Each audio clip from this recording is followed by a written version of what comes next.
walang hanggang pasasalamat. Ang sa'yo'y aming sasambitin, maging sa huling sandali ng aming buhay. Pasasalamat sa iyo'y walang hanggan.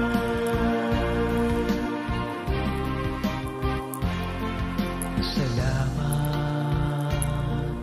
sa bawat pagsubok.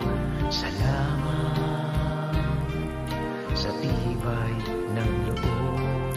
Salamat sa landas ng pagbabago. Salamat sa iyo, O Diyos. Salamat sa wagas na pag-ibig mo.